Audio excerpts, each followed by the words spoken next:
Next up, I'm going to talk about maintenance and husbandry for the new tank.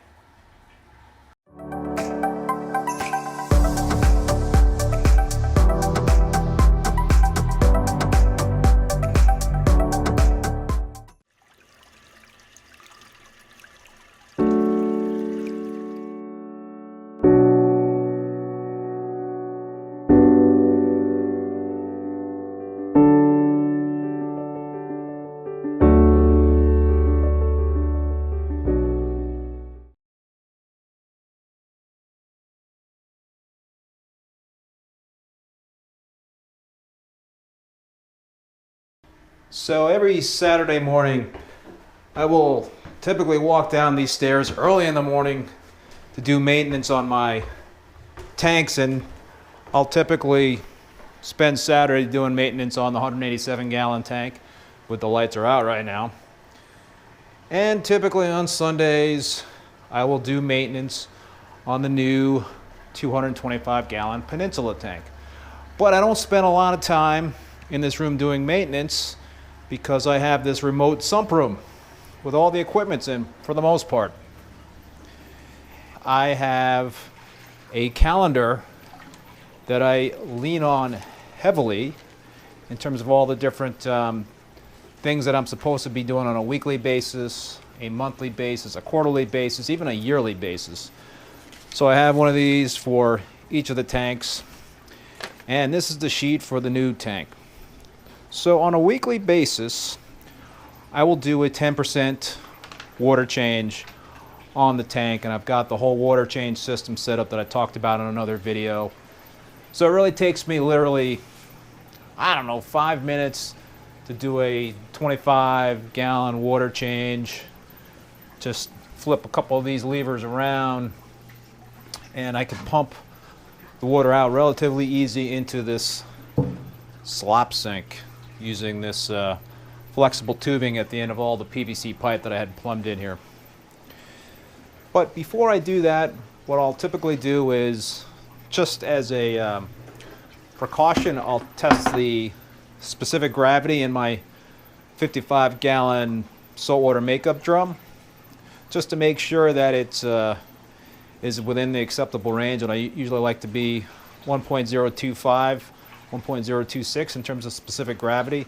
I will also measure the, I'll test for the magnesium in here, because this is where I'll dose magnesium in this drum if I need it for the tank. So I do those two things really before I do anything. And what I will also do is clean the skimmer cup. So I'll take the skimmer cup off and just wipe it down, empty the cup in the slop sink, use paper towels and what have you. And once that is all set, I'll take off all these lids on the Dream Box here, remove all the lids, and why I'm doing that is kind of getting ready to shut it down. And as you can probably see, there is some detritus in the sump. So once I'm ready to rock and roll, I shut all the pumps down, bring them down to zero. I shut all the other equipment off.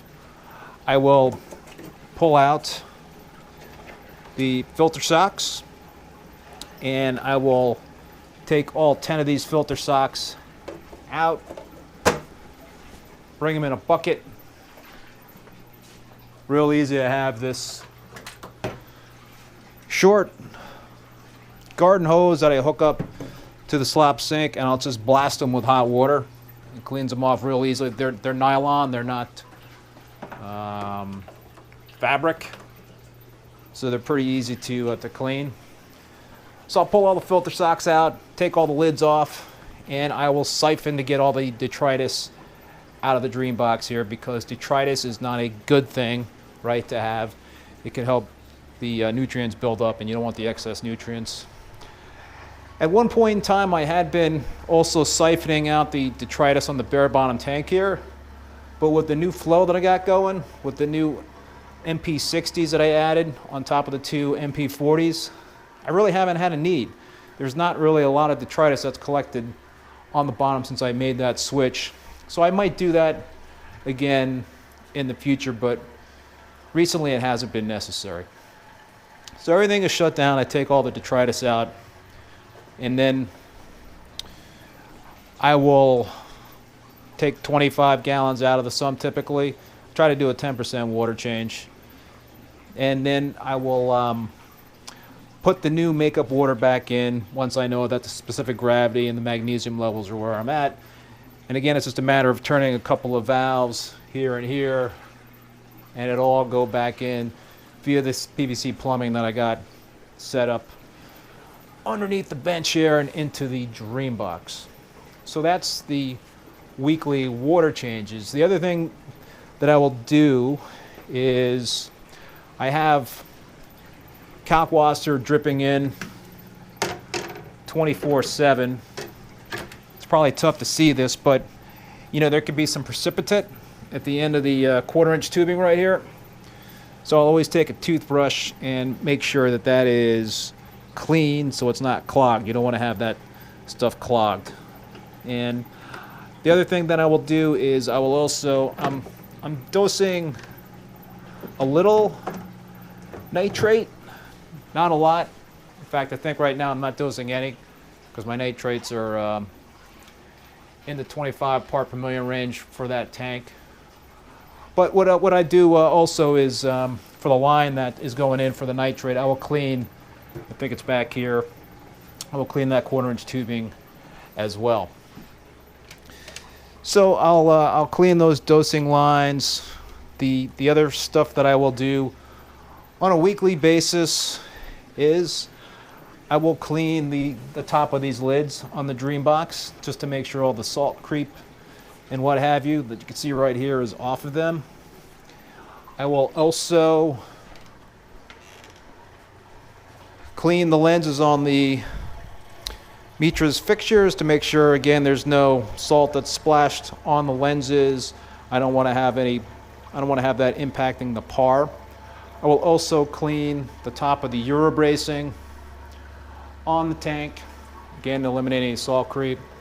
I will even clean this lid, which is nice to have on this tank, and it kind of really cuts back on the noise. The other thing that I do on a weekly basis is I will also, once I have this arid algae reactor up and running all the time. Right now I've got water pumping through it. I don't have the light on, but I might turn it on since my nitrates are a little bit high. But what I will do once that is running is I will clean that out every week just to make sure that the Chaeto doesn't have any biofilm on it, and that the insides of the reactor are clean and can perform the way it's supposed to be performing. Okay, so I am running activated carbon on this tank. So every 3 weeks I will remove this reactor, and the cool thing is that it can unscrew. It's screwed into the bottom of the Dream Box. Makes it really easy, nice and clean, real simple to swap out the media there. As I mentioned, I'm dripping Kalkwasser into this tank. So every 4 weeks or so, I will refresh the Kalkwasser and I'll clean out this reactor, make sure all the tubing is clean and not going to clog. Okay, another really important piece of preventative maintenance that I do is, well, I will clean all my pumps, including these recirculating pumps. So I will, every 3 months, take the wet sides of these MP60s and MP40s off, and I will soak them in a mixture of white vinegar and fresh water. It's 1 part vinegar, 1 part fresh water, and I'll let them soak for 30 minutes.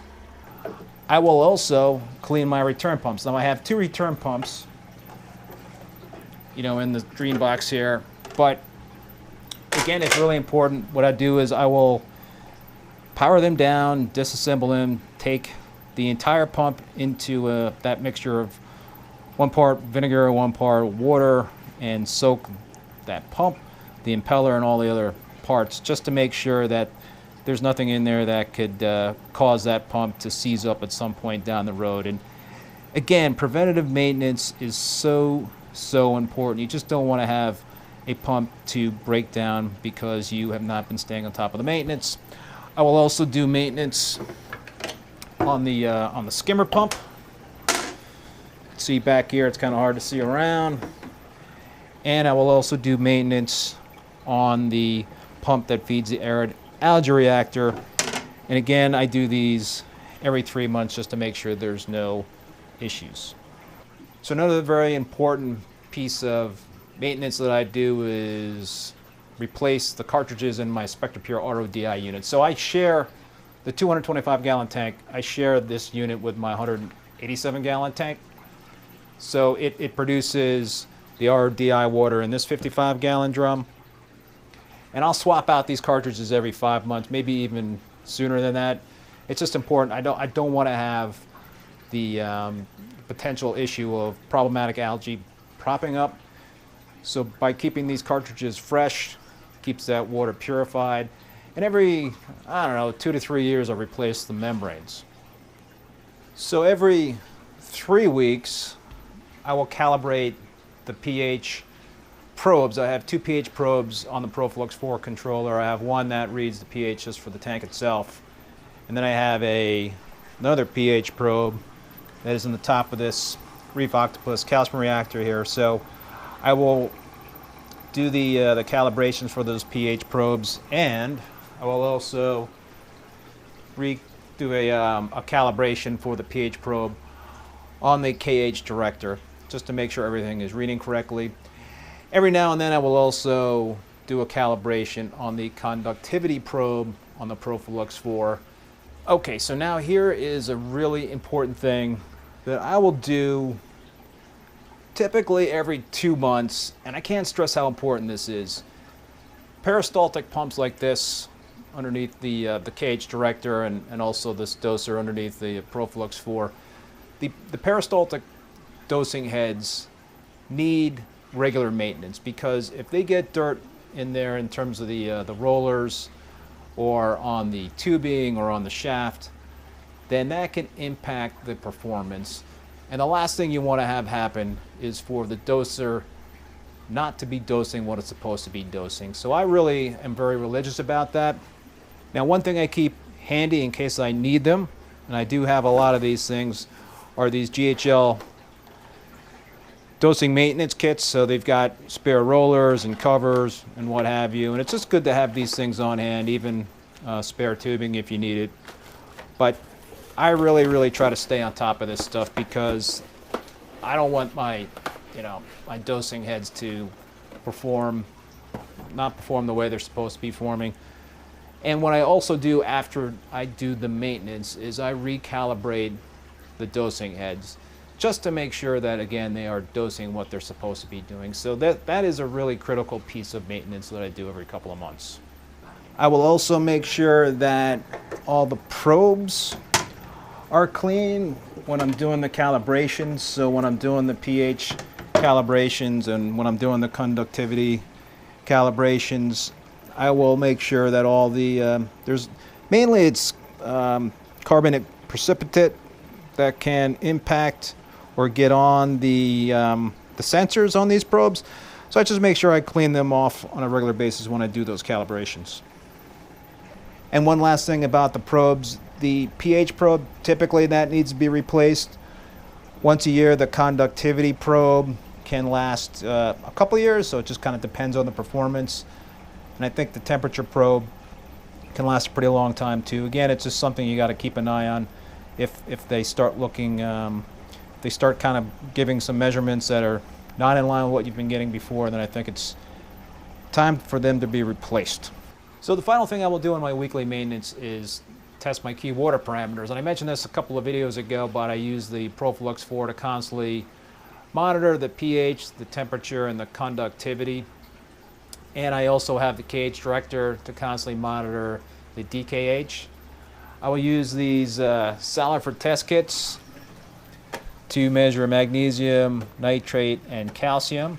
I cannot wait until the ion director comes, hopefully soon, and I will utilize that to measure the magnesium, nitrate, and calcium. Those are really the regular parameters that I will record and look at and adjust dosing accordingly. I dose, like I mentioned, a little nitrate, right now currently none, and also for the magnesium, If I need to, I will, like I mentioned before, dose in the saltwater makeup bin, but I will also dose directly to the tank if needed. But usually what I try to do is keep this at around 1400. And for nitrates, I think I mentioned my nitrates are currently at 25 part per million. That's kind of high for me. I like to have them in the 5 to 10 part per million range. For phosphate, I will also measure those once a week. And I use this Milwaukee test kit, pretty accurate, I think. So I do that, and I try to shoot to have my phosphates in that 0.05 to 0.1 range. And I think I forgot to mention calcium. I like to have that in the 400 to 440 part per million range, and magnesium. Can't remember if I mentioned that, but I like to have that in the 1400 to 1440 range. And one last thing I want to talk about here is just really daily observation of the tank. With the 187-gallon tank, I look at my corals. I look at my corals really closely. I try to do that every day. I've got a couple corals in that tank that act like canaries in a coal mine, so they're really good indicators of some trouble that could be popping up that I can't see in a test kit or through the KHD. So in that instance, if I see something that's looking a little weird, I'll order an ICP test to dig a little bit deeper to see if there are any issues that are potentially popping up. So I think that I just want to mention that observation, looking at your tank, is really important, and I plan to do that with this new tank as well. Anyway, many thanks for watching. If you liked the video, please give it a thumbs up and hit that subscribe button if you haven't done so already. I will put links to Marine Depot and Reef Bum in the video description below. See you next time.